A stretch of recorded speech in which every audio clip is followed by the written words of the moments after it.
وما یعلم جنود ربک الا ہو، اللہ خود کہتے ہیں اللہ کے لشکروں کو تم جان نہیں سکتے، تم گن نہیں سکتے، بتا نہیں سکتے۔ معلوم ہوا کہ جو آنکھ نے دیکھا وہ تو بہت تھوڑا سا ہے، جو غیب میں ہے، جو پردے میں ہے، جو پوشیدہ ہے، جو پس پردہ ہے، وہ اتنا زیادہ ہے کہ اس کی انتہا ہی کوئی نہیں ہے، بے انتہا بے انتہا۔ یہ تو میں نے چھوٹی سی ایک سادہ سی مثال دی۔ اس سے ہٹ کے جب آپ کائنات پر غور کریں گے کہ غیب غیب غیب، پوشیدہ پوشیدہ پوشیدہ، لاکھوں چیزیں ایسی ملیں گی آپ کو کہ جس کو ابھی آپ نہیں دیکھ سکتے، مگر مستقبل میں وہ چیزیں آپ دیکھنا شروع کر دیں گے۔ پردہ غیب میں ہے، اور پردہ غیب سے اللہ پردہ غیب کو ختم کر کے عالم شہود، شہادت کے عالم میں، ظاہر کے عالم میں اللہ تعالیٰ لاتا ہے کہ نہیں لاتا؟ جب ہم زمین کے اندر دانہ بیجتے ہیں تو ہماری نظروں سے غائب ہو گیا، بس پتہ چلا گیا وہاں، لیکن آنے والا رزلٹ کیا ہے کہ اس دانے نے زمین سے ایسے زمین کو پھاڑتے ہوئے کونپل کی شکل میں اوپر آ کے شہادت دی، اشہد ان لا الہ الا اللہ وحدہ لا شریک لہ۔ وہ پس پردہ چلا گیا، لیکن آنے والے وقت کے اندر میری اور آپ نے دیکھا کہ وہ دانہ کونپل کی شکل میں نکلا ہے، تو کہیں اناج کی شکل میں، کہیں سبزیوں کی شکل میں، کہیں درختوں کی شکل میں، ایک چھوٹی سی گٹھلی اتنا بڑے درخت کے اندر تبدیل ہو گئی۔ اب ہماری آنکھ دیکھتی ہے کہ کتنا بڑا آم کا درخت ہے، اور کتنی ٹہنیاں ہیں، اور کیسا تنا ہے، اور کیسے پھول لگ رہے ہیں، پھولوں کے پیچھے پھل لگ رہے ہیں، کس طرح پک رہے ہیں، اور سینکڑوں کی تعداد میں ایک درخت کے اوپر پھل لگ گئے۔ یہ کس وقت آنکھ نے دیکھا؟ جب یہ عالم غیب سے عالم شہود میں آیا۔ اسی طرح کائنات کی ساری چیزیں، اکثر چیزیں ایسی ہیں کہ جو ہیں عالم غیب میں، لیکن آنے والے وقت کے اندر اللہ تعالیٰ ان کو ظاہر کر کے کہتے ہیں اچھا دیکھو، تمہیں نظر نہیں آتی تھی، اب نظر آ گئی نا۔ اللہ کی ذات بھی عالم غیب میں ہے، لیکن ایک نہ ایک وقت ایسے آئے گا کہ ایسے میرے اور آپ کی آنکھ اللہ تعالیٰ کی ذات کا دیدار کرے گی انشاءاللہ جنت میں۔ یہ اللہ تعالیٰ کی ذات، یہ اللہ تعالیٰ کے مستقبل کے اندر، آنے والے وقت کے اندر۔ اسی لیے میرے اور آپ کی آسانی کے لیے دنیا میں قرآن حکیم میں کچھ چیزوں کو ترتیب سے بیان کر کے فرمایا، یہ دیکھو یہ چیزیں ہیں، لیکن ان کا علم کسی کے پاس نہیں، ان کا علم کسی کے پاس نہیں۔ کوئی پرفیکٹ ہو کے نہیں بتا سکتا کہ ہاں یہ چیز کنفرم اور مکمل اور وقت کے لحاظ سے اتنی یہ بالکل ہے، اور میں تمہیں دکھا سکتا ہوں کہ یہ چیز ساری کی ساری ہو بہو ایسی ہے شکل و صورت میں، ایسا کر نہیں سکتا کوئی۔ قرآن حکیم میں ایک آیت میں آپ جانتے ہیں کہ 5 چیزیں بیان فرمائی۔ 5 چیزیں ہیں تو صحیح، مگر ان 5 چیزوں کا علم میں نے ہو بہو کسی کو عطا نہیں کیا کہ وہ ساری کی ساری آپ کے سامنے لا کے رکھ دیں گے۔ یہ چیز نہیں کر سکتا کوئی، نہیں کر سکتا۔ پہلے تو یہ فلسفہ سمجھایا کہ دیکھو علم غیب کے خزانے ایک ذات کے سوا کسی کے پاس نہیں، یہ علم غیب کی کنجیاں ایک ذات کے سوا کسی کے پاس نہیں۔ کتنی پیاری اور آسان اور سادہ سی آیت ہے۔ وَعِندَهُ مَفَاتِحُ الْغَيْبِ، وَعِندَهُ اسی کے پاس ہیں، مفاتح الغیب غیب کی کنجیاں، لا یعلمها کوئی نہیں جانتا، الا ہو مگر وہ جانتا۔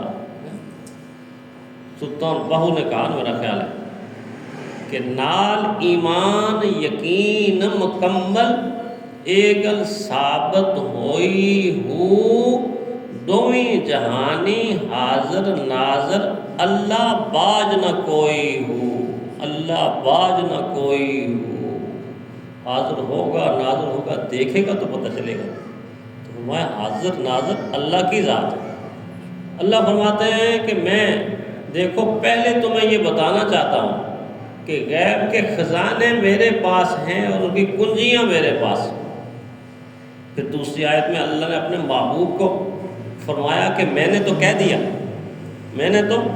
دیا، اور یہ آپ نے امت کو سنا دیا کہ اللہ کہتا ہے وَعِندَهُ مَفَاتِحُ الْغَيْبِ لَا يَعْلَمُهَا إِلَّا۔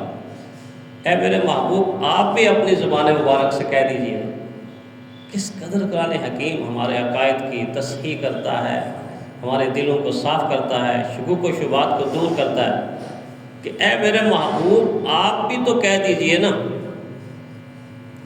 تو حضور صلی اللہ علیہ وسلم کی زبان مبارک سے فرمایا، کہلوایا قل، آپ کہہ دیجئے، آپ فرمائیں لا یعلم، کوئی نہیں جانتا، قل لا یعلم من فی السماوات والارض الغیب الا اللہ۔ اے میرے محبوب آپ فرما دیجئے کہ کوئی بھی آسمانوں اور زمین کے اندر کے غیب کو، پوشیدہ علم کو کوئی نہیں جانتا اللہ کے سوا، کوئی نہیں جانتا۔ اس طرح کی بہت ساری آیات کے اندر اس انداز سے یہ بات سمجھائی کہ عالم غیب لامحدود ہے، اور لامحدود علم اللہ کی ذات کے علاوہ کسی اور کا نہیں۔ ایک بات تو یہ سمجھو کہ 5 غیب جو بتائے، ان اللہ عندہ علم الساعہ، یقیناً اللہ ہی کے پاس ہے قیامت کا علم۔ دوسری حدیث میں رحمت عالم صلی اللہ علیہ وسلم نے اس کی تشریح فرمائی کہ جب پوچھا گیا قیامت کب آئے گی تو مختلف جوابات دیے، فرمایا قیامت کے لیے تم تیاری کیا کر رہے ہو، تیاری تو کرو، پوچھتے تو ہو۔ پھر جب پوچھا گیا قیامت کب آئے گی، فرمایا میرے اللہ کے پاس اس کا علم ہے، میں نشانیاں بتا سکتا ہوں لیکن کنفرم وقت نہیں بتا سکتا کہ جی اتنے زمانے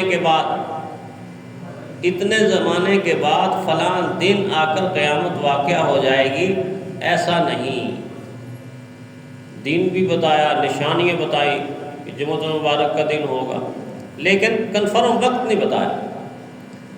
تو ان اللہ عندہ علم الساعہ، اب اللہ تعالیٰ کو معلوم تھا کہ جب قیامت کے بارے میں بات کریں گے تو لوگ شک کریں گے، لوگ کہیں گے پتہ نہیں آنی بھی ہے کہ نہیں آنی۔ آخرت کے بارے میں بات کریں گے کہ آخرت کا ایک نظام ہے پورے کا پورا، اس میں حساب و کتاب ہونا ہے، اللہ کے ہاں پیشی ہونی ہے، اللہ کے ہاں جواب دینا ہے۔ لوگ کہیں گے پتہ نہیں ہونا بھی ہے یا نہیں ہونا۔ جب بات کریں گے ہم کہ قبر کی ایک زندگی ہے، برزخ کا ایک عالم ہے، لوگ کہیں گے پتہ نہیں ہونا بھی ہے کہ نہیں ہونا۔ جب ہم بات کریں گے کہ اس مرنے کے بعد زندہ ہونا ہے اور یقیناً زندہ ہونا ہے، پھر لوگ شک میں پڑیں گے کہ پتہ نہیں ایسا ہوگا بھی کہ نہیں۔ جب بات ہوگی کہ جنت ہے، دوزخ ہے، پل صراط ہے، پھر شک میں پڑیں گے کہ ہے بھی کہ نہیں۔ اللہ نے اسی آیت کے اندر یہیں پہ شک کا دروازہ بالکل بند کر دیا۔ پہلے یہ کہہ کے بند کر دیا کہ اس کتاب کے اندر کوئی شک نہیں، اور دوسرا یہ کہہ کے بند کر دیا کہ الذین یؤمنون بالغیب۔ مومن تو ہوتا ہی وہ ہے کہ جو پس پردہ حالات جب اس کے سامنے بیان کیے جائیں اور بیان کرنے والی ذات اللہ کی ہو یا اللہ کے محبوب کی ہو، وہ یہ نہیں سوچتا کہ یہ چیزیں میرے عقل میں آتی ہیں یا نہیں آتی ہیں، وہ یہ سوچتا ہے کہ یہ کون کہہ رہا ہے اور کیا کہہ رہا ہے۔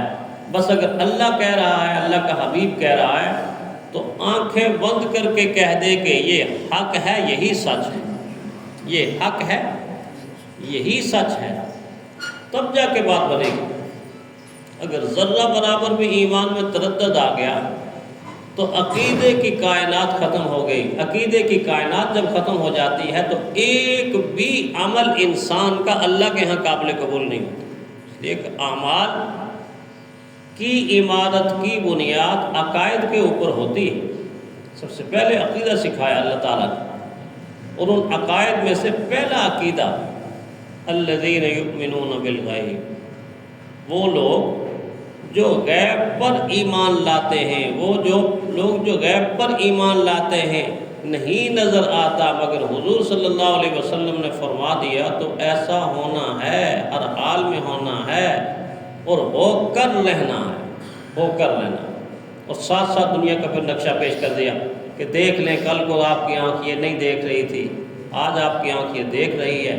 اس کا مطلب یہ ہے کہ ایسی چیز کا وجود ہونا، اس میں شک نہیں ہو سکتا کہ میری آنکھ اس کو نہیں دیکھ سکتی۔ لاکھاں چیزوں کو میری اور آپ کی آنکھ نہیں دیکھ سکتی، اپنے وجود کے اندر کی روح کو نہیں دیکھ سکتی۔ مجھے اور آپ کو کوئی کہے اپنے جذبات دکھاؤ، جذبات نہیں دکھا۔ جذبہ محسوس ہونے والی چیز ہے، ظاہر ہونے والی چیز ہے، آنکھ سے دیکھی جانے والی چیز نہیں ہے۔ احساسات دکھاؤ، بدن کے اندر اٹھنے والا درد دکھاؤ، یہ ساری کی ساری چیزیں محسوسات میں تو ہیں لیکن آنکھ اس کا ادراک نہیں کر سکتی۔ اور یہیں پر سب سے زیادہ لوگ جو بے دین لوگ ہیں وہ اس مخمصے کے اندر پھنس جاتے ہیں کہ نہیں جی اللہ کی ذات اگر ہوتی تو نظر آتی، اگر ہوتی تو نظر آتی۔ ہم یہ کہتے ہیں ہے تو صحیح، اگر نظر آ جاتی تو عالم امتحان ختم ہو جاتا، عالم امتحان ختم ہو جاتا۔ دنیا عالم امتحان ہے۔ اللہ کی ذات اگر نظر آئے تو انکار کرنے والا کون ہوگا؟ سارے کے سارے مومن ہو جائیں گے نا۔ لیکن یہیں سے تو آزمائش شروع ہوئی کہ میں پس پردہ ہوں، مجھے میری کائنات کی کاریگری سے پہچانو،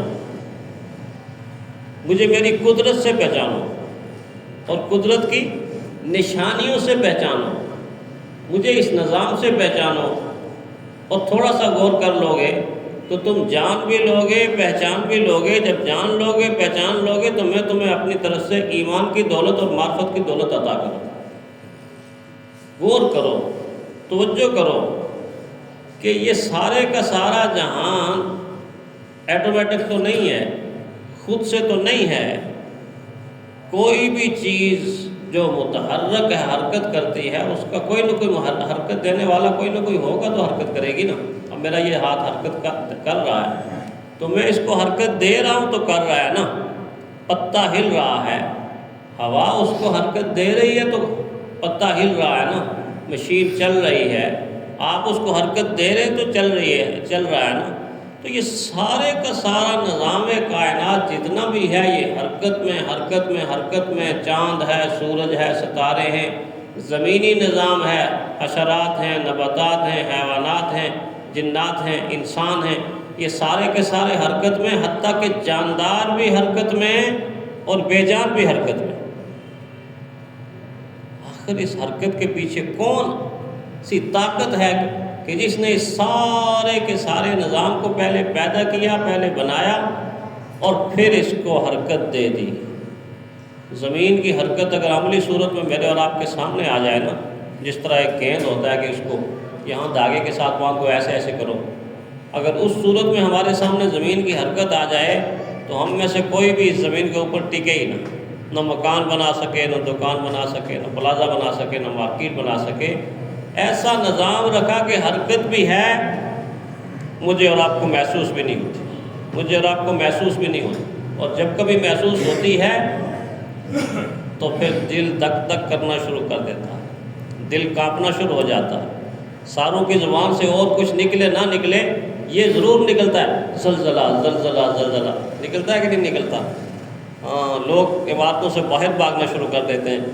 جس نے ساری زندگی میں کہیں کلمے کا ذکر نہ کیا، اگر اس وقت کہہ لا الہ الا اللہ، لا الہ الا اللہ ہے، اس وقت اللہ یاد آ جائے۔ تو عام حالت کے اندر بھی زمین حرکت کرتی ہے لیکن اس کی حرکت ہمیں محسوس نہیں ہوتی۔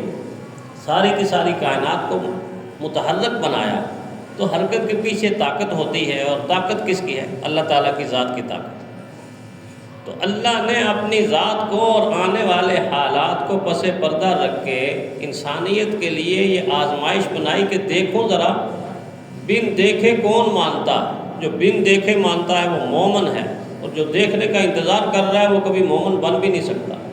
وہ اس وقت دیکھے گا کہ جس وقت کا دیکھنا اس کے لیے کوئی فائدہ مند ثابت نہیں ہو۔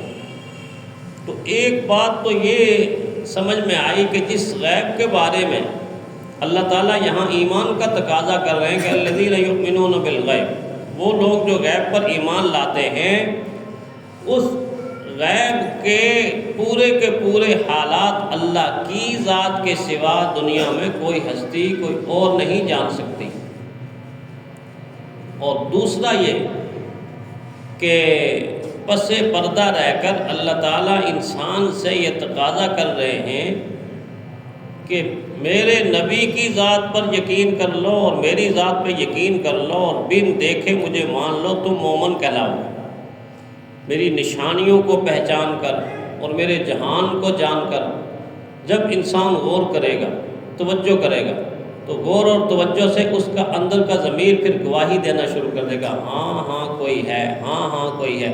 یہ جتنے بھی سائنسدان ریسرچ کرتے ہیں، تحقیق کرتے ہیں چیزوں کے اوپر، تو چیزیں اللہ نے اس ترتیب سے بنائی ہوئی ہیں کہ چیزوں کے اندر اللہ نے پے در پے راز چھپائے ہوئے ہیں، اور اس راز تک ایک سائنسدان جب پہنچتا ہے تو ایک راز ختم ہوتا ہے، یعنی ظاہر ہوتا ہے، تو اگلا راز شروع ہو جاتا ہے۔ اب اگلے راز کی طرف بڑھتا ہے تو اس راز کا دروازہ کھولتا ہے تو وہ تو کھل جاتا ہے، اس سے آگے ایک دروازہ آ جاتا ہے۔ یعنی یوں دروازے کھلنا شروع ہو جاتے ہیں چیزوں کے حقائق، چیزوں کی کیفیات، چیزوں کے اثرات، چیزوں کی تاثیرات، اور پھر اس طرح دروازے کھلتے کھلتے ایک جگہ ایسی آتی ہے کہ انسان کی عقل تھک جاتی ہے، کہتی ہے یار میری تو زندگی کا خاتمہ ہونے والا، یہ راز ختم نہیں ہو رہے، یہ راز کس نے کائنات کے اندر چھپائے ہوئے ہیں کہ آج تک آئی اسپیشلسٹ یہ دعویٰ نہیں کر سکا کہ میں آنکھ کی پوری ساری کیفیت اور ماہیت اور جتنا علم آنکھ کے اندر رکھا ہوا اللہ نے وہ سارا میں جان چکا ہوں۔ کوئی اسپیشلسٹ آج تک، حالانکہ بڑے ماہر دنیا کے اندر موجود ہیں، جو آنکھ کے دیکھنے والے ہیں، جو دل کے دیکھنے والے ہیں، جو دماغ کے دیکھنے والے ہیں، جو انسانی ڈھانچے کے نظام کو دیکھنے والے ہیں۔ انسان کے ہر پرزے کا ماہر ڈاکٹر کہتا یہی ہے کہ پوری طرح میں سمجھ نہیں پایا، ابھی تحقیق ہو رہی ہے، ابھی ریسرچ ہو رہی ہے، ابھی سائنس آگے بڑھ رہی ہے۔ تو جب انسان کائنات کے ان پرزوں پر غور کرے گا تو پھر اندر سے آواز اٹھتی ہے، کیا آواز اٹھتی ہے کہ اس جہان رنگ و بو کا پاسباں کوئی تو ہے، اس جہان رنگ و بو کا پاسباں کوئی تو ہے، اس چمنزار ہنسی کا باغباں کوئی تو ہے۔ اتنی خوبصورت دنیا، کہیں باغات ہیں تو کہیں سرسبز و شاداب وادیاں ہیں، تو کہیں نہریں ہیں، تو کہیں آبشاریں ہیں، تو کہیں دریا ہیں، تو کیا حسین و جمیل دنیا اللہ نے بنائی ہے۔ اس جہان رنگ و بو کا پاسباں کوئی تو ہے، اس چمنزار ہنسی کا باغباں کوئی تو ہے، خود بخود کہتے ہیں ایک پتا بھی ہل سکتا نہیں، خود بخود کہتے ہیں ایک پتا بھی ہل سکتا نہیں، پھر زمین و آسماں کا حکمراں کوئی تو ہے، پھر زمین و آسماں کا حکمراں کوئی تو ہے۔ اور ابن آدم آج تک اس راز سے کیوں بے خبر؟ آخر اس کی زندگی کا رازداں کوئی تو ہے، آخر اس کی زندگی کا رازداں کوئی تو ہے۔ تو اگر انسان اس کائنات کے اندر غور کرے گا تو عالم غیب کا عقیدہ اس کا پختہ ہوتا جائے گا، اور جب جتنا عقیدہ پختہ ہوگا اتنا ہی اس کا ایمان مضبوط ہو جائے گا۔ اللہ تعالی ہمیں ایسا ہی ایمان لانے کی توفیق عطا فرمائے۔